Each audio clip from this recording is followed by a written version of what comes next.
What's going on, everyone? Today we are breaking down all things about the 2025 Minnesota Vikings, fresh off one of the best, 17-week seasons in franchise history. Is Aaron Jones being underestimated by the fantasy football masses? Will J.J. McCarthy be Kevin O'Connell's next great quarterback?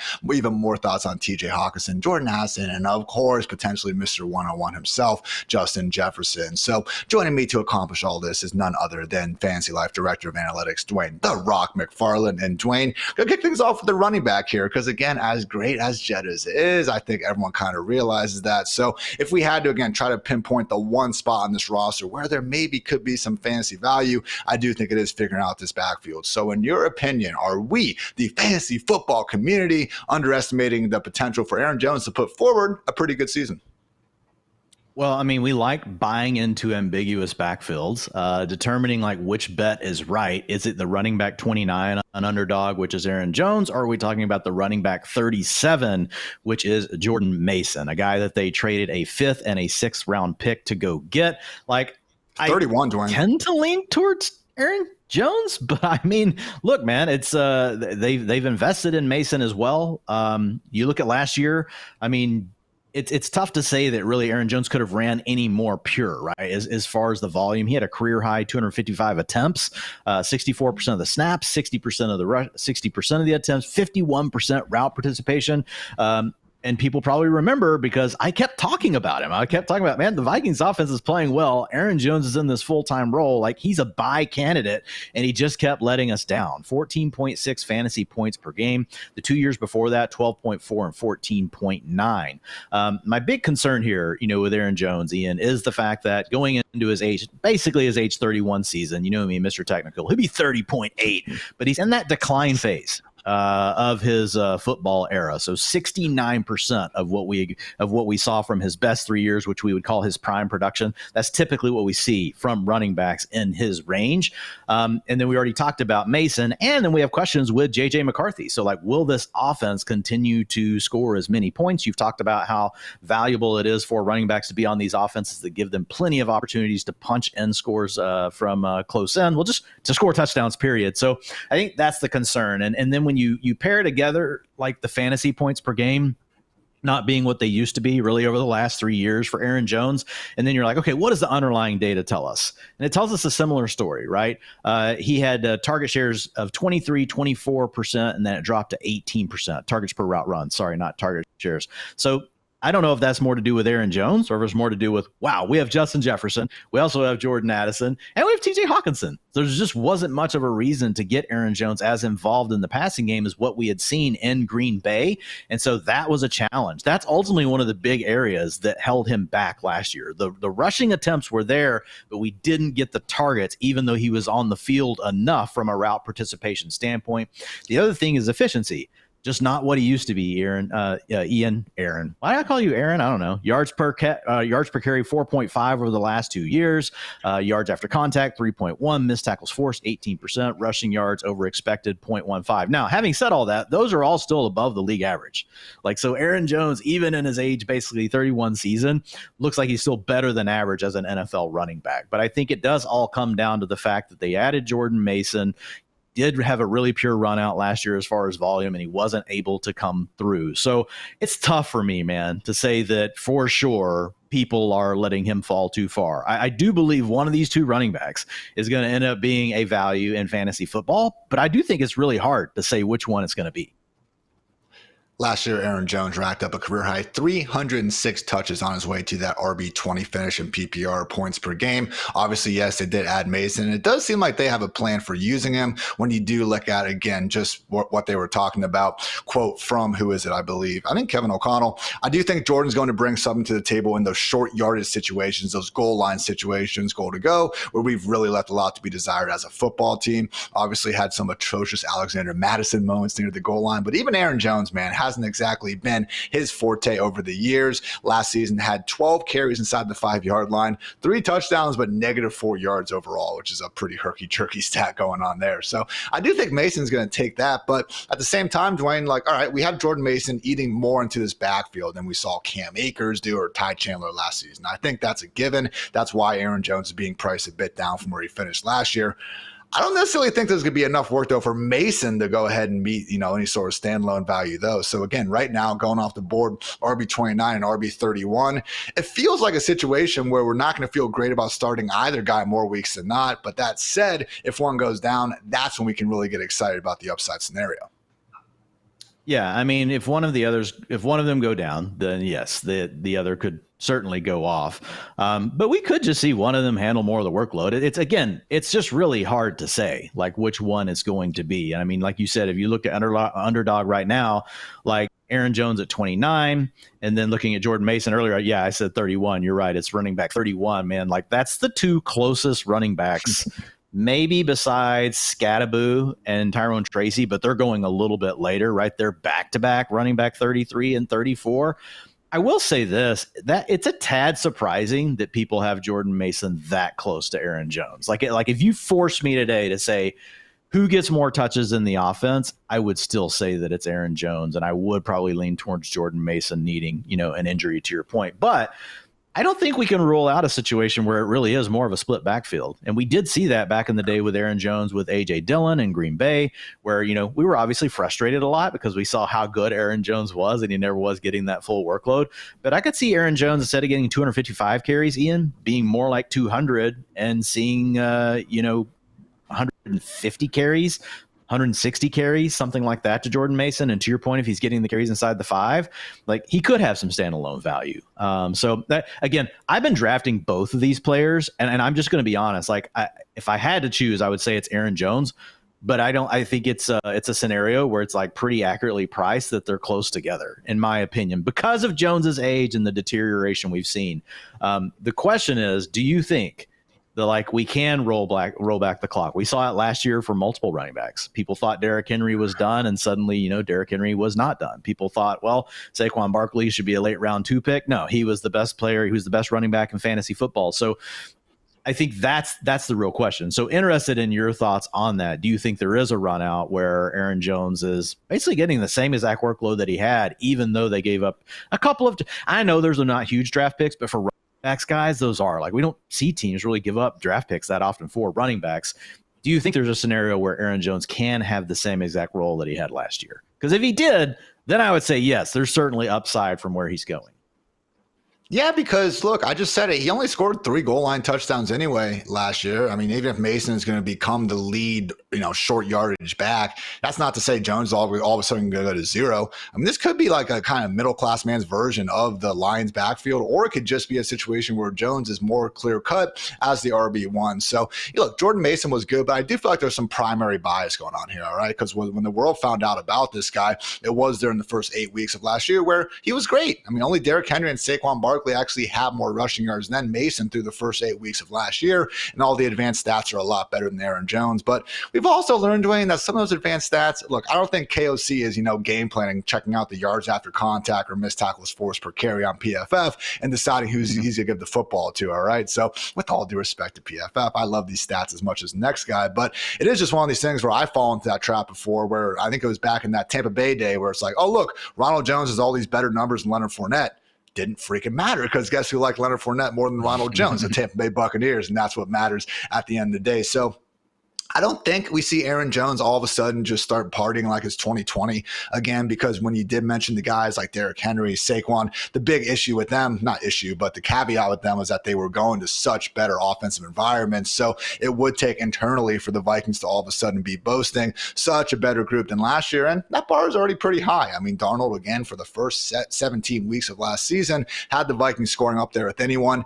Maybe this offensive line can take a step forward, though, because as we saw in that Rams loss, especially, man, really was rough in the interior. And they did actually make some big time moves this offseason, signed former Colts offensive lineman Will Fries and Ryan Kelly, some big money deals in free agency, also drafted first round national championship winning guard Donovan Jackson from The Ohio State University. So personally, I've been more on drafting Aaron Jones. I haven't gotten as much of Jordan Mason because for my opinion, man, I don't think Jordan Mason and someone like Tyler Algier potentially are having that different of scenarios. I agree. If Jones goes down, I think Mason can go walk in there instantly and be this weekly RB1. But I think that's the same for guys like Tyler Algier, Trey Benson, Ray Davis that are going rounds later in current drafts. Yeah, I mean, I disagree a little. Like, just because Aaron Jones is not Bijan Robinson, right? He's this aging veteran that they could just want to take some work off of his plate, and maybe they think that helps keep him more efficient through the year. And so I think we could. I would put a bet on seeing a closer split between these two guys than we would see between Bijan Robinson and Tyler Algier. I could end up being wrong on that, but it just comes down to, like, having Bijan, as a young elite running back in his prime, right? We've got Aaron Jones, a guy that used to be an elite running back. Yeah, that's my yeah. But I think that Jordan Mason gives you the same handcuff value, but a better chance at standalone value than what you get with Tyler Algier. Having said all that, like, I do feel like Jordan Mason is kind of steamed at this point. Like, running back 31, like, for a guy that really we don't know if he's getting 100 carries. It could be 200, but it could be 100. It could be 75. And he's just getting the carries inside the 5. I think we're assuming that it's going to be, more than the 100 because of the draft capital they traded, which might be right, but it could also be wrong. So running back 31 feel pretty steep. Yeah, and look, I agree. Give me Mason over Tyler Algier, but 4 or 5 round difference in cost, man. Like, who's to say Mason doesn't have the same exact role as Roschon Johnson, who's, again, also going 50-plus picks later right now. So, again, good stuff with Mason, but it's just one of these tricky situations where, again, Dwayne, I try to stop myself because I realize just because there's a cheaper archetype of someone like Jordan Mason doesn't necessarily mean we shouldn't be drafting Jordan Mason. Like, I can see the path for him having a nice little season, but go ahead. The only other thing I would say ask you this question. Is there any scenario in the world where Tyler Algier dethrones Bijan Robinson for the running back 1 in Atlanta? No, but that's why there's 5 rounds across. I get Don't it. Don't get too hung up on Tyler Algier versus Mason, but. Well, I know, but he's just an example. He's just an example. There's a lot of other examples that are like Tyler Algier.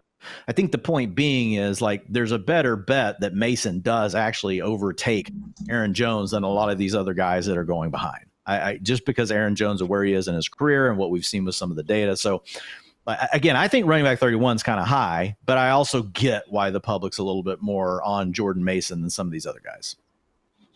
Yeah, again, he's just one of the most expensive RB2s in all of fantasy football right now, and there's a chance that he is clearly the RB2. Right. Exactly. Yeah. So we ended up getting to the same range. Just do not bring up Tyler Algier around Mr. Dwain McFarland. That's my. I'm going to bring him up again on the show for sure. Done with the Vikings backfield, guys. Let's go ahead and talk about J.J. McCarthy now, who's looking to become Kevin O'Connell's next great fantasy quarterback, because lest we forget, man, he has been running as hot as any head coach since taking over back in 2022. First of all, we had Kirk Cousins go out there, set a new career high in passing yards, and then even in 2023 was working as, I believe, the QB6 in fantasy points per game before getting injured. Hey, Cousins is out, no problem. We had the pastronaut Joshua Dobbs ripping off top 10 finishes. Then, let's face it, clock struck midnight in that Cinderella story. Didn't matter. Nick Mullins came in and gave us 3 quality starts down the stretch, and that was all before last year, which I probably could have just said anyway, like in place of all this, because Sam freaking Darnold was able to reinvent his career, stop seeing ghosts, became the Ghostbuster, and went ahead and got his big money deal to go back out to Seattle. So now it's all set up for J.J. McCarthy. Dwayne, I'm not going to sit here and put my Thor Nystrom cap on and say this guy is guaranteed to be a future MVP candidate, but a lot of people do like him, and it is a situation where when we hear guys like Dane Brugler saying that, yeah, McCarthy would have been the number 1 quarterback in this draft class ahead of someone like Cam Ward. I mean, how differently would you be treating McCarthy, I guess, if this was simply the number 1 overall pick in this year's draft relative to his standing as the 10th overall pick last year? Well, I mean, we're taking McCarthy over Cam Ward right now in fantasy drafts. So I think all that's already baked in, It is interesting, though, right? This Kevin O'Connell thing, like I get it, and I'm certainly willing to give Kevin O'Connell his due. Like, as a play caller, sequencing of play calling, all those different things that he does, like he's obviously a mastermind. But man, if this is really the truth, if all you need is Kevin O'Connell, then like NFL teams are really idiots giving these quarterbacks huge contracts. Right. I mean, at some point, like, this has to end. Nick Mullins had already done this previously with the 49ers. He had big yardage per game stuff. The one that really did get me was the Pasternaut, like that he was able to keep doing what he did with Josh Dobbs. The other thing I will say with KOC is, regardless of who the quarterback's been, he's really remained more of that drop back rate over expected. Those numbers have stayed positive, right? He's not someone that really backs down just because he has a younger quarterback or a lesser quarterback in. Now, last year we did see that pass rate drop down to 61%. It had been at like 65% a couple of years before, but a lot of that was due to game scripts. They were just blowing people out, didn't necessarily have to keep throwing the ball as much. So I think that this is a really interesting player with J.J. McCarthy, because we know he's an athlete. He wasn't necessarily used that way in college, didn't scramble a lot, wasn't a big part of the design run game, is coming off the injury, but it's a full year. He's a young player. We expect him to be in a pretty good spot as far as what he can do as a scrambler, because if he has anything to offer there, Ian, he does manage to hit this KOC gold, which I think there's no way we can guarantee it. So the people that are out there just saying, well, it's KOC, doesn't matter, going to get the yards, like eventually, like that's not going to work. I've given him 233 passing yards per game, which is pretty healthy considering the last 3 years, the average NFL starters had 215 yards per game. I've got him at 1.6 passing touchdowns per game. But man, once you add in the rushing, which I've got him at 17 yards per game, and I've got him with 2 rushing touchdowns this season, like his ceiling gets to 21.1, which is higher than a guy like Jared Goff. It's higher than a guy like Tua. Now, his median outcome in our range of outcomes is lower than what we have with Tua. It's lower than what we have with Jared Goff. Obviously, he's an unproven asset, but man, if he did somehow throw for like 250, 260 yards per game, and he had this rushing ceiling that we didn't fully comprehend going into the year, like there is massive breakout potential here for J.J. McCarthy. Like I think putting a percentage chance on it is really tough, but he is one of these players that if everything did go right, the ingredients are there. Like it's a small miss, but a big hit because he goes late in drafts, right? It's not like you're having to take a big swing on the guy. If you miss on him, it's like, fine, cut him and like pick up some other dude to start in week 3. But McCarthy, the more and more I've thought about him, the more and more I've heard about his health, man, the more and more I really have warmed up to drafting him. My QB 17, highest of all the fantasy life rankers. I do think there's, again, maybe not 700-800 yard rushing upside on the table or anything, but we could get to 300, 350 with a couple scores on the ground. That again separates someone like McCarthy from the Tua Tagovailoas of the world. So I do have McCarthy ranked ahead of guys like CJ Stroud, Tua Tagovailoa, Bryce Young, Michael Penix, among others. It does get close when I start comparing him against guys like Dak Prescott, even Jared Goff, but I think the potential's there, man. Again, it's not just fully trusting in KOC. Is trusting in Justin Jefferson, Jordan Addison, one of the best supporting casts in all of football, and again, a retooled offensive line that does seem capable of taking a step forward. So, don't want to sound like a broken drum or guitar or wherever we're going to go with this reference, but when we have, again, someone like McCarthy sitting down here, Jordan Love, Trevor Lawrence, like I just don't see a reason why, Dwain, to go out of my way for a quarterback. And some of these mock drafts we've done over at Fantasy Life, man, where we, again, aren't even needing to take multiple quarterbacks. We're not doing a best ball lineup. I am every single time, man, just shocked to see the names that are still available in round 15. You'll see Brock Purdy randomly. Jordan Love is only a season removed from a top 5 finish. I mean, again, just the fact that we have these guys late, first or last, man. If you want to get a Josh Allen or Lamar Jackson, I see the upside there. I see why they're going round 3 or 4, not going to buy into that. But, man, miss me with these middle round guys when we have these sort of names at the back end.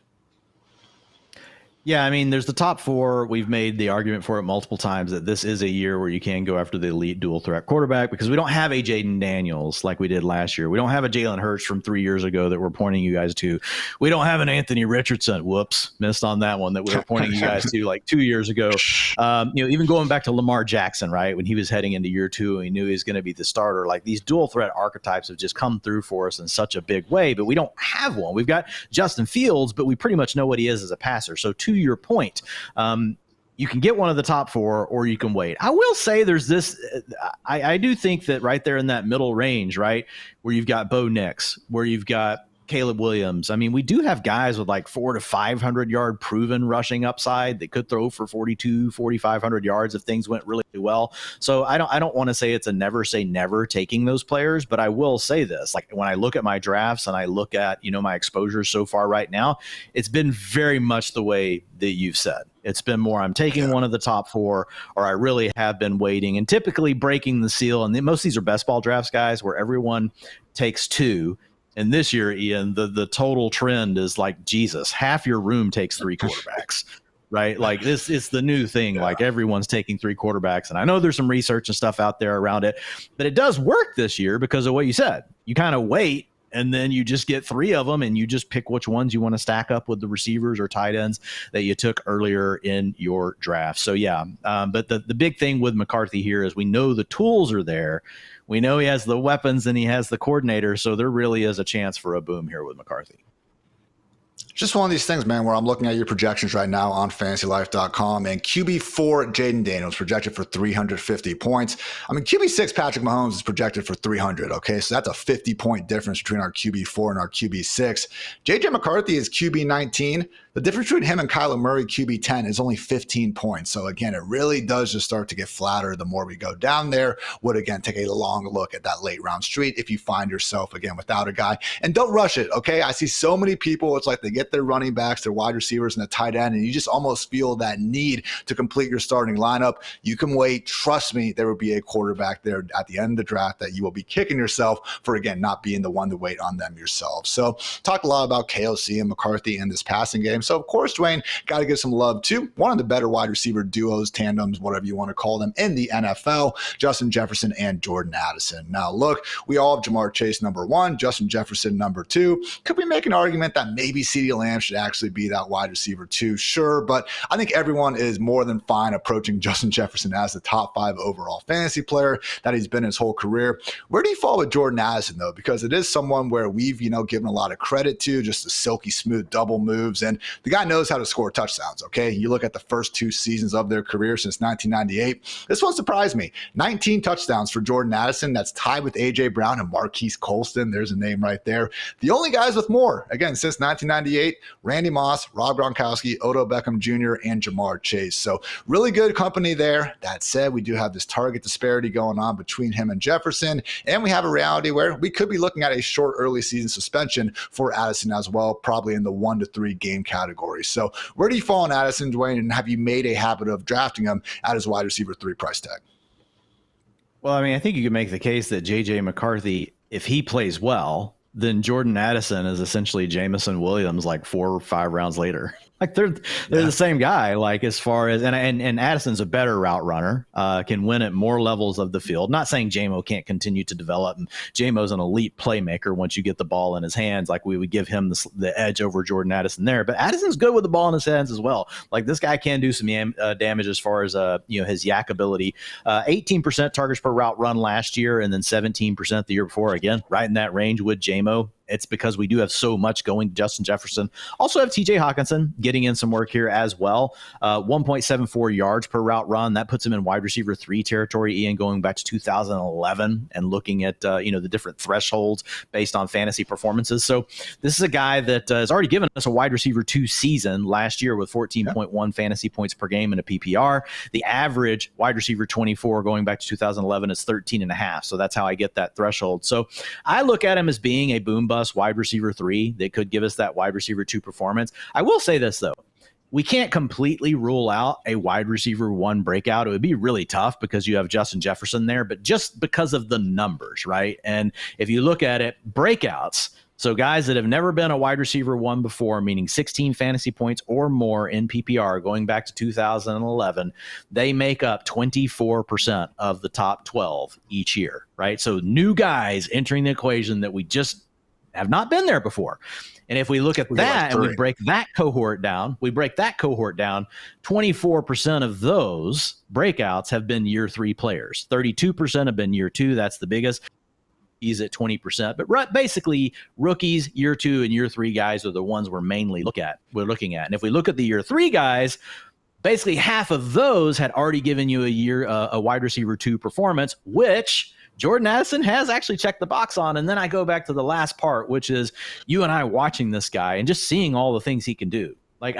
Jordan Addison's a little bit small to be considered like one of these elite alphas, like that we would just immediately place at the top. But still, man, he can attack every area of the field. He can beat press coverage. He can beat man coverage. Like, he does all the things when you watch him. He's just, like you said, silky smooth, really fun to watch. So it's like when you put it all together, I would never say never on a wide receiver one finish, but it would take JJ McCarthy really like turning into everything Thor Nystrom has ever dreamed of. Like, we would need JJ to throw for a lot of yards. The main point I'm making, guys, this is still a talented ascending player. Like, we know that Justin Jefferson's going to get his, but I would never rule out the fact that we could actually see another step forward from Addison just because of how well he's played.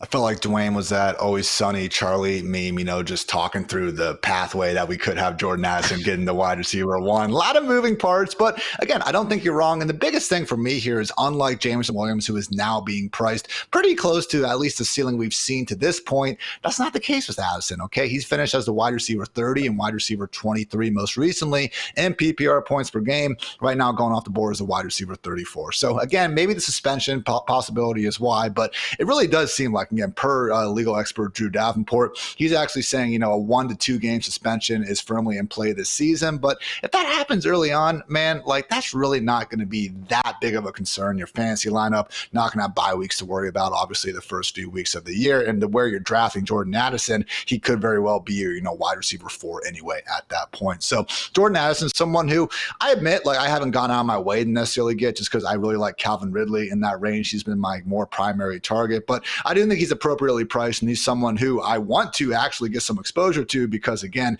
certainly as a player where, like Dwain, I could see the upside scenario unfolding. So talk through most of the main stars already of this Minnesota Vikings offense, but wanted to quickly touch on TJ Hockenson before we get into win total, because it's a guy, Dwain, who we have seen put forward some awfully good fantasy seasons. That said, I do think when you dig a little bit deeper into his 2023 year, you see the splits with and without Justin Jefferson, and that really was why he was able to put up the big numbers he did there. That said, new quarterback, maybe a bit healthier, the extra year removed from that knee. Do you think, Dwain, that TJ Hockenson has a better chance of finishing as a top 3 tight end or outside the top 12? Oh my gosh, I hate this game. I hate when you make me answer questions like this. Answer it. Yeah, like, look, he's a mid-range to low-end tight end one by definition. Like, all the marks, everything about him says that. But Ian says I have to choose whether he has a better chance of being a top 3 or being outside the top 12. And Ian's writing the show script, so I have to answer his question. Like, we just look at the fantasy points: 8.7, 14.7 in the supercharged year, like you talked about, where Justin Jefferson was out, but 12.6, 11.9, and 11. Right. So we look at that, like, that's not exactly something that's making you think, okay, wow, this is a guy that could really be up there in that 15, 16 fantasy points per game. And look, typically 14 is going to get you into the top 3, like we've seen with Sam Laporta in his rookie season, things like that. But I'm trying to think like a level beyond that. Like, can this guy turn into George Kittle? Can he turn into, what we're thinking we're getting with Trey McBride, with what we're getting in Brock Bowers? And I would say no. I would say he has a better chance of finishing below tight end 12 than he does joining that group of tight ends that we really do love this season. And again, I think he's somewhere in the middle, but if I had to choose, I would go that direction. And it's all the other things we've talked about. We got Justin Jefferson, absolute alpha. We've got Jordan Addison, an ascending young talent. We've got a question mark with the quarterback, with JJ McCarthy. So I think there's enough things going on here beyond just what we've seen fantasy performance-wise with TJ Hockenson over the years to say that, yeah, probably a better chance that he is a high-end tight end too than being one of the top 3 tight ends this season. And it's also just a reality where with some of the names we're seeing pushed down here, I don't necessarily disagree with Hockenson standing as tight end 5, but I don't love how he's getting multiple rounds of kind of the benefit of the doubt ahead of guys like Mark Andrews, Evan Ingram, Jonnu Smith, David Njoku, who we really did see all those guys, maybe with the exception of Ingram, play better than Hockenson last year. I understand it was half a season. Maybe he was still feeling that knee injury a little bit. But again, so much target competition. I mean, do we just really think Hockenson is that much better at football than someone like Dallas Goedert? I don't. Yeah, no, I agree with you. Like, if we look at the talent profile and the underlying data points for Hockenson, no, he's in that same range. And I think the benefit he gets is we've got a very pass heavy coach traditionally and KOC. Yeah. Versus in Philly, what we've seen is leaning more into the run game. Very similar situations as far as, hey, you already got two other guys you got to feed. So I think pass rate, is the ultimate thing that's boosting TJ Hockenson up there over a guy like Dallas Goedert. But to your point, like, man, it could very easily, like, once the season starts, how chaos just kicks in. It could easily be a flip-flop, like, of those two players. So I'm with you. I like Hockenson where he's going, but I also understand that we do have multiple guys that are going later than that. You're kind of like, do I really like Hockenson? Multiple rounds ahead of who else I can get. And I think that Hockenson has there are things about him that are more certain than some of those other guys that are going later. But again, like when you look at the price tag, I do think it's a bit steep. Takes us to our win total for the Vikings, currently sitting at a lowy 8.5, Dwain. And look, you guys already know I'm taking the over here, but in reality, this is my favorite one I've come across. Okay. And I'm freaking 29. I think team preview's done. I do think taking the over on 8.5 here is my favorite one. You look at KOC's 3 seasons, 13 wins, 7, and then he had 14 last season. So the 7-win season obviously had to cycle through one quarterback after another. And again, still got better than expected results on offense. I think now that we've seen a new and improved offensive and defensive line with the additions of Jonathan Allen and Javon Hargrave, that we will get, again, arguably the most complete version of this Vikings team yet, even if another 14-win season is maybe a bit out of reach. So give me over 8.5. What say you, Dwain?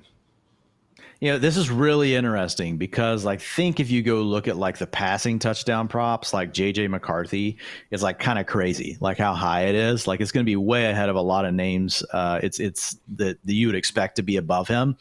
But at the same time, for a team that you just talked about, that 2 out of the last 3 years has had 13 plus wins, Vegas is setting the line at 8.5. So it's almost like, which is it? Like, do we think that like JJ McCarthy can come out and be this good quarterback? Because like the touchdown props certainly seem to think so. But at the same time, this number to me seems like something where there's, we don't know what JJ McCarthy is yet. So it's weird because we kind of have these two lines from Vegas working against one another when typically those things are more in correlation.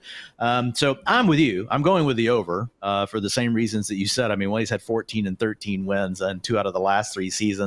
And that year that you had 7 wins, the quarterback play was, I think, going to still be worse than what we're going to get with JJ McCarthy with the players that he had to roll through. So I'm with you, going with the over here, but just had to call out, really interesting, like the way that passing touchdown prop is kind of working the opposite of what Vegas is saying about the win total here. Very good note indeed. But hey, guys, that's going to wrap up this edition of the Fantasy Live Show. We appreciate you tuning in and invite you to check out all of our team preview series as we continue to get through the dog days of fantasy summer. Still always a great day to be great, though, either way. So for Dwain, for producer Matt, for producer Kelsey, I'm Ian. Thanks to you for tuning into the Fantasy Live Show. And until next time, take care, everybody.